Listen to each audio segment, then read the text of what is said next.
sebelum ini apa tadi? Matematika, Bu. Matematika ya? Iya, Bu. Gimana? Menyenangkan? Sangat Mengantuk, Bu. menyenangkan dan menguras pikiran, otak, Bu. Baik, sabar ya. Semoga di pelajaran Ibu nggak ngantuk ya, karena ini jam terakhir kan? Iya, Ya, Bu.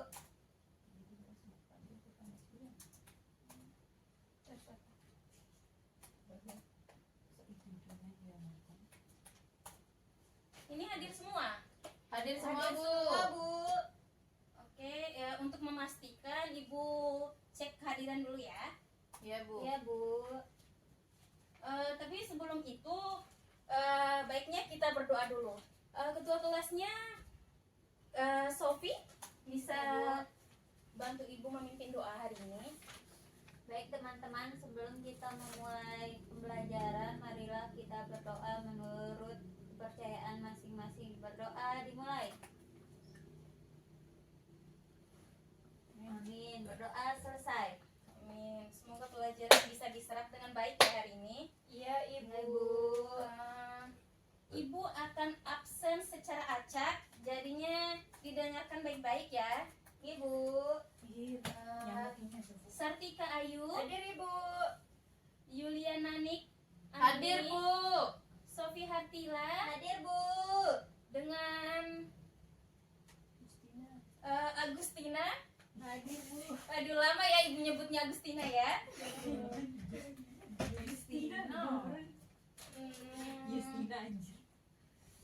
Siapa tadi namanya? Justina, Bu. Oh, Justina. Kok ibu lupa-lupa terus ya, udah beberapa kali. Udah tua, Bu, faktor umur. Aduh. Nikah, Bu.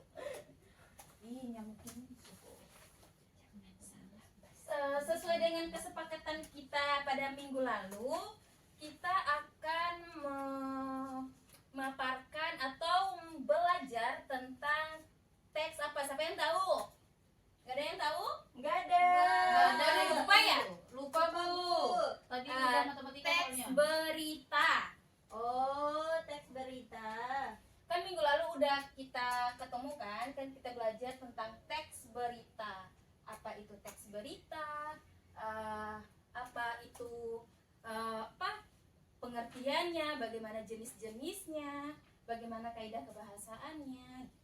Iya, Bu. Untuk mengetahui seberapa jauh kalian mengetahui tentang materi sebelumnya, Ibu mau memberikan dulu video yang kalian mendengar dan menyimak dengan baik. Boleh? Boleh, Bu. Oke, kalian simak ya. Besar akibat overtourism yang semakin. Pariwisata di Bali mengalami tekanan besar akibat overtourism yang semakin tidak terkendali. Fondos penerbit panduan perjalanan dari Amerika Serikat bahkan mencantumkan Bali ke dalam daftar destinasi yang tidak disarankan untuk dikunjungi pada tahun 2025. Masalah utama yang mendorong keputusan ini adalah pembangunan yang terlalu cepat dan tidak terkontrol. Kondisi ini tidak hanya merusak lingkungan, tapi juga mengancam warisan budaya lokal di Pulau Dewata. Overtourism sendiri merujuk pada kondisi di mana jumlah wisatawan melebihi kapasitas sebuah destinasi. Di Bali, masalah ini memunculkan tekanan luar biasa pada infrastruktur dan lingkungan. Menurut laporan, Bali memproduksi sekitar 1,6 juta ton sampah setiap tahun. Dari jumlah tersebut, hanya 48% sampah yang dikelola secara bertanggung jawab dan hanya 7% sampah plastik yang didaur ulang. Akibatnya sampah plastik mulai mencemari banyak pantai di Bali. Beberapa destinasi wisata populer seperti Kuta dan Seminyak menjadi lokasi utama pencemaran sampah ini. Forbes menyebutkan bahwa daftar ini tidak dimaksudkan untuk memberikan destinasi tersebut. Tujuannya adalah untuk meningkatkan kesadaran akan dampak negatif pariwisata yang tidak berkelanjutan terhadap lingkungan dan masyarakat setempat. Kevin Munkev, pakar pariwisata berkelanjutan di Asia Tenggara, menyatakan bahwa tanpa perubahan signifikan, identitas budaya Bali bisa terancam hilang. Di sisi lain, peningkatan jumlah wisatawan ke Bali memang menjadi tanda positif bagi pemulihan ekonomi pasca pandemi. Namun hal ini juga menjadi penyebab utama tekanan sosial terhadap penduduk lokal. Salah satu masalah yang ditekankan adalah kurangnya rasa hormat wisatawan terhadap budaya istiadat lokal. Ini lucunya. Hal ini semakin memperburuk hubungan antara wisatawan dan masyarakat setempat. Selain Bali, destinasi lain yang masuk ke dalam daftar serupa adalah Venesia di Italia, Barcelona di Spanyol, dan Lisbon di Portugal. Masalah serupa seperti overtourism dan kerusakan lingkungan juga terjadi di destinasi-destinasi tersebut. Forbes menekankan pentingnya kesadaran akan dampak pariwisata yang tidak terkelola dengan baik. Langkah-langkah berkelanjutan diperlukan untuk memastikan destinasi wisata tetap terjaga bagi generasi mendatang. Bali memiliki keindahan alam dan kekayaan budaya yang tak terbandingkan. Namun tanpa pengelolaan yang baik, potensi tersebut bisa berubah menjadi bencana bagi lingkungan dan masyarakatnya. Masalah utama. Nah, cuman segitu aja yang kita tampilkan. Siapa yang tahu video apa yang Ibu tampilkan itu? Saya Bu. Ayo Setika. Sofi. Ibu salah mulu Bu. Ibu Sorry ya. lupa. Jadi video tersebut menjelaskan tentang beritanya tentang bahwa Pulau Bali yang banyak turis-turis yang datang, jurnalis itu Yeah. sehingga membuat banyaknya sampah-sampah. Jadi Pulau Bali dalam setahun itu bisa menghasilkan 1 juta ton Wow. sampah gitu Bu. Baik, terima kasih, cukup lengkap ya. Tepuk tangan buat Sofi. Ada pendapat lain mungkin dari Yulia? Baik Ibu, jadi berdasarkan video tadi merupakan salah satu contoh video yang menayangkan suatu berita bahwa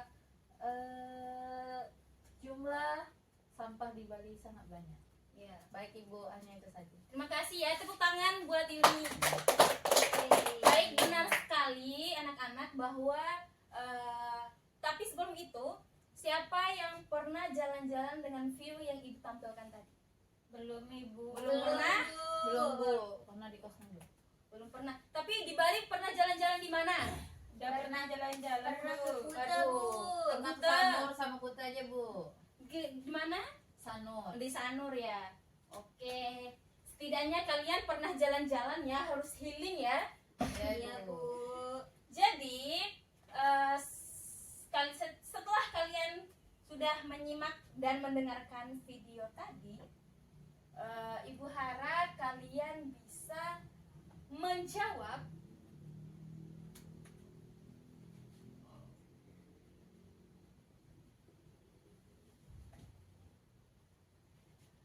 apa itu teks berita. Just kemarin udah pengertiannya sudah, tujuannya sudah, strukturnya sudah. Jadi kita hari ini akan belajar tentang unsur-unsur berita. Sebelumnya, siapa yang membantu Ibu? Apa itu teks berita? Sartika boleh bantu Ibu?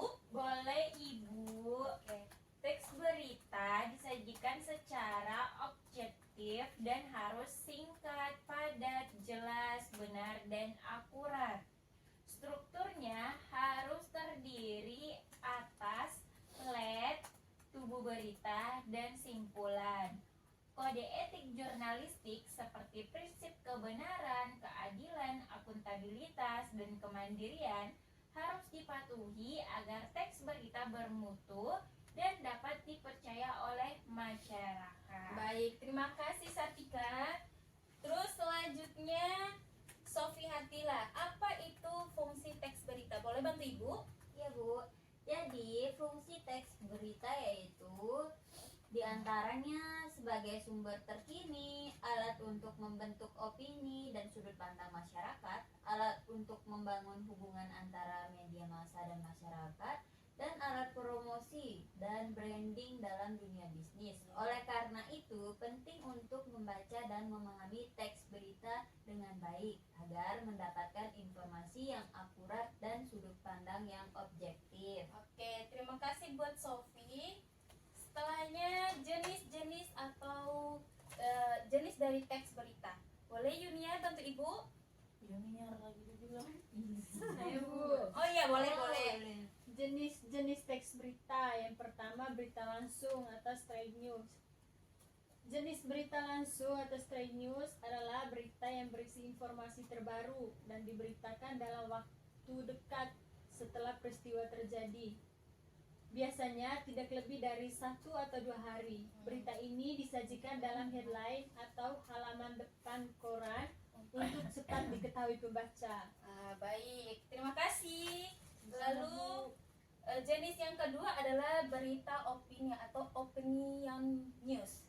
Dan yang ketiga adalah jenisnya itu berita interpretatif. Dan yang keempat adalah berita investigasi. Nah, ini semua adalah kalian sudah pelajari di minggu kemarin. Setelah itu, sekarang kita akan mengimplementasikan atau menganalisis dari struktur teks berita, yang dimana kalian harus mengetahui dari struktur teks berita ini, yaitu yang pertama ada orientasi. Orientasi berita merupakan bagian pengenalan masalah atau hal apa yang akan dibahas tentang berita tersebut.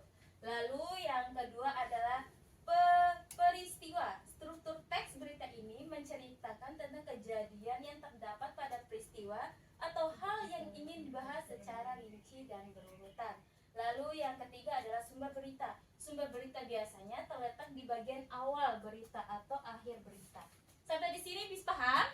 Paham, Ibu. Baik. Kita lanjut ke unsur-unsur. Apa saja sih yang terkandung dalam teks berita itu? Yang dimana kita mengetahui ada 5W biasanya plus 1H. Yang pertama ada pertanyaan apa? Bisa dibaca salah satunya siapa? Ya Bu. Boleh. Apa, yaitu apa yang digunakan untuk menanyakan peristiwa yang sedang dibahas atau yang dibicarakan. Kemudian ada di mana digunakan untuk menanyakan tempat atau lokasi peristiwa itu terjadi. Kemudian ada kapan, yaitu menanyakan waktu terjadinya peristiwa dalam berita. Lalu siapa yang mau bantu Ibu membacakan di atas strukturnya? Unsur-unsurnya? Saya Bu. Boleh. Siapa, yaitu siapa untuk menanyakan orang yang terlibat dalam suatu peristiwa. Kemudian yaitu mengapa digunakan untuk menanyakan alasan atau latar belakang terjadinya peristiwa. Yang terakhir ada bagaimana digunakan untuk menanyakan cara terjadinya peristiwa. Bagian ini biasanya diceritakan secara kronologis sesuai Urutan waktu. Maaf Bu, urutan waktu. Astagfirullah. Kayaknya kurang fokus ya. Iya Bu, Bang, dia bilang urut. Dia pengen mbak sholat kayaknya Bu. Dia. Jadi kalian udah membaca atau Ibu sudah menjelaskan apa itu struktur dan unsur dari teks berita. Selanjutnya, Ibu mau kalian untuk menganalisis per kelompok. Ada 2 kelompok yang dimana nama kelompoknya itu harus sesuai dengan tempat wisata yang ada di Bali. Bisa dipikirkan dulu. Contohnya kalau kelompok Sofi mau kelompok apa? Namanya apa? Kute. Kalau kelompoknya Yunia? Sanur. Sanur, oke. Jadi ingat ya, kelompoknya ada Kute dan ada Sanur. Iya Bu. Ya Bu.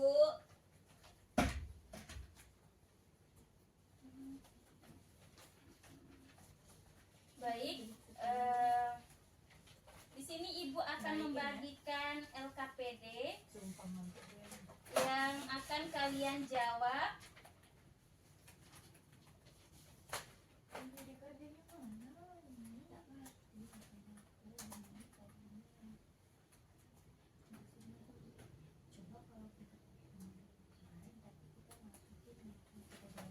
Ini Ibu bagikan LKPD-nya ya. ini. Kira-kira kalian bisa menyelesaikan unsur-unsur dari teks berita ini berapa menit? 10 Ibu. 10 menit. Oke, Ibu kasih 10 menit untuk mengerjakan unsur-unsur apa yang terdapat di berita yang udah Ibu bagikan. Boleh? Boleh. Oke, selamat mengerjakan.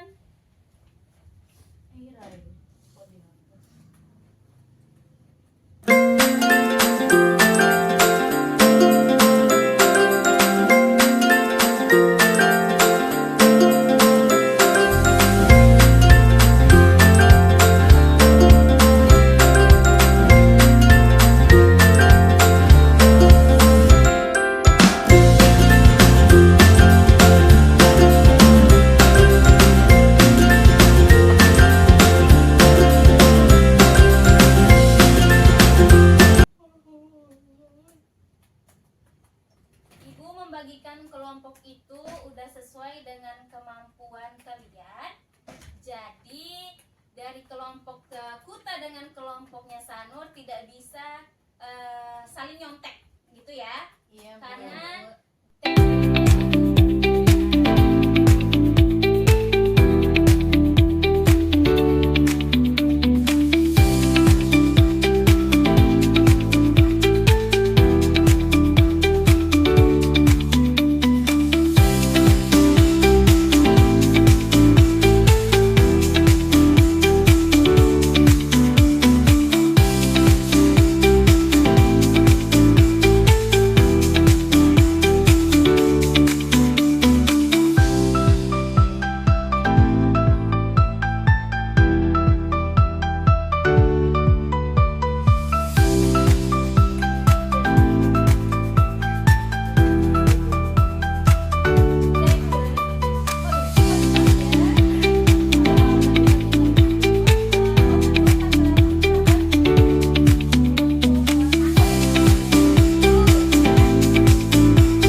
langkah-langkah pembelajaran berdasarkan media yang terpilih tuh.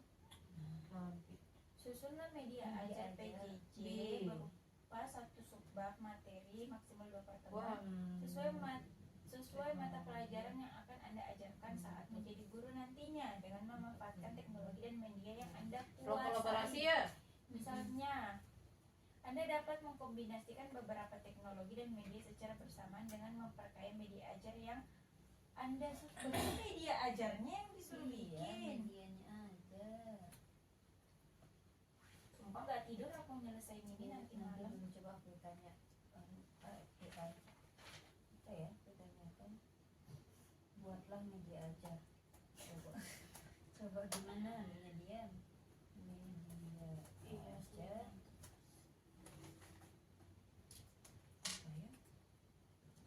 media ajar. Hah? Sudah? Mana waktu sudah ibu. Media ajar. Tunggu temannya ya, belum.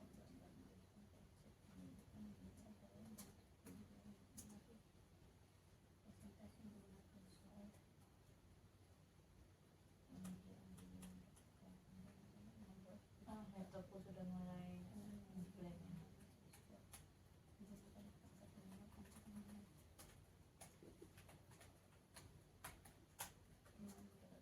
Tidak ada yang mau dikerjain untuk teknologi.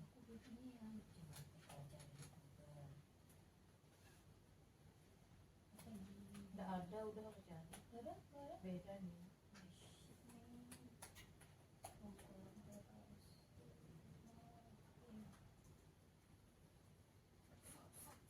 Contohnya gimana caranya?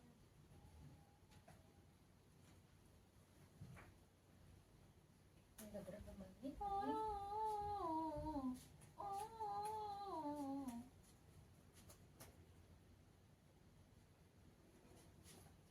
Kesempatan mereka BSI orang-orang ini tinggal dengan dia ke belakang ngapain? Belakang lo ngapain?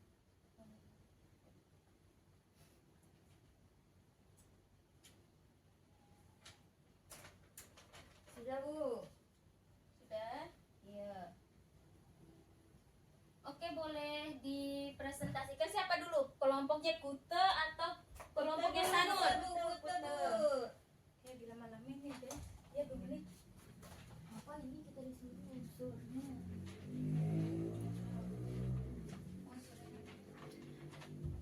Baik, terima kasih atas kesempatannya Ibu. Kami dari kelompok Kute akan mempresentasikan hasil dari diskusi kami. Saya moderator Sophie Hartila dan teman saya Putu Ayu.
kelompok Sanur. Kelompokku sudah mulai menonton. Kutang.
Ngantuk atau tidak?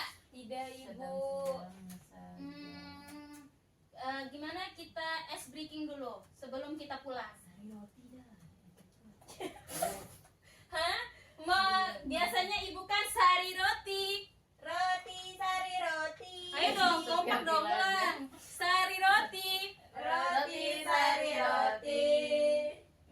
Kuku Bima, Energi rokok. Extra just. Hayu, hayu. extra jos. Hayo, hayo. Tapi Ibu punya untuk menunggu pulang, kita bisa berdiri dulu dong. Kita regangkan tangan dulu sebentar. Regangkan tangan. Oi. Regangkan kaki. Oh. Hey. Biar kita pulangnya bersemangat begitu. Ibu mau tangannya kayak gini, diselang-seling ke temannya, pasangannya. Oke. Berat banget tanganku. Ini berat ya tangannya ya. Ini bisa kita temukan. Dianya ke aku ini. Ini nama gapnya up and down. Jadi kalau Ibu bilang up, tangan yang paling bawah ke atas. Yeay. Kalau Ibu bilang down, tangan yang paling atas ke bawah. Bawah. Begitu. Bisa ngerti? Ngerti, Bisa. Bu. Oke. Ya, kita coba dulu. Ya, Up. Up. Up. Down. Down. Kenapa kau? Lagi semua. Up. Down. Up. Up. Berarti Sofi yang kurang fokus ya. Mana ya? Lagi sekali lagi. Sekali lagi. Guri dam dam. Ah, Guri guri guri. Ini- guri, ram ram dam. Oke. Ram sam sam. Up. Up. Up. Down. Up. Down. Up. Up. Oke, tepuk tangan buat kita semua. Aduh, cepet gila. Mau dinaikin semua kaki-kakinya. Tadi ada yang up-nya 2 kali. Aram sam sam. Aram sam sam. Guri guri guri. Guling. Nah, sebelum kita mengakhiri pembelajaran hari ini, siapa yang mau dan bisa untuk menyimpulkan pertemuan Saya hari tidak ini? bisa. Saya Ibu. Bu. Oke, Sofi. Jadi pada hari ini kita belajar tentang berita dan unsur-unsur berita yaitu apa, di mana, kapan dan seterusnya. Itu aja Bu. Baik, terima kasih untuk Sofi. Tepuk tangan buat Sofi. Jadi benar sekali pada pertemuan kali ini kita membahas tentang unsur dari teks berita. Minggu lalu kita udah bahas tentang pengertiannya, jenisnya. Lalu pada minggu depan kita akan memulai dengan materi yang berbeda, yaitu teks anekdot. Jadi kalian harus persiapkan dulu bagaimana apa itu teks anekdot. Boleh? Nanti di minggu depan Ibu akan bertanya, gitu ya. Ya, Bu. Jadi sebelum kita pulang, Sofi minta bantu untuk masih mau tinggal di sini. berdoa. Pulangnya Iya, Bu. Baik teman-teman, sebelum kita pulang, marilah kita berdoa dimulai. Amin. Amin. Berdoa selesai. Oke. Terima kasih ya buat waktunya hari ini. Yang piket hari ini siapa? Justina, Bu. Tina, Bu. Sendiri dia. Iya, Bu. Teman-temannya sakit, Bu. Oke, semangat. Teman-temannya bagus-bagus. Sekarang piket kau. Bersihkan. Jangan lupa dibersihkan kelasnya sebelum pulang ya. Iya, Iya, Bu. Bu.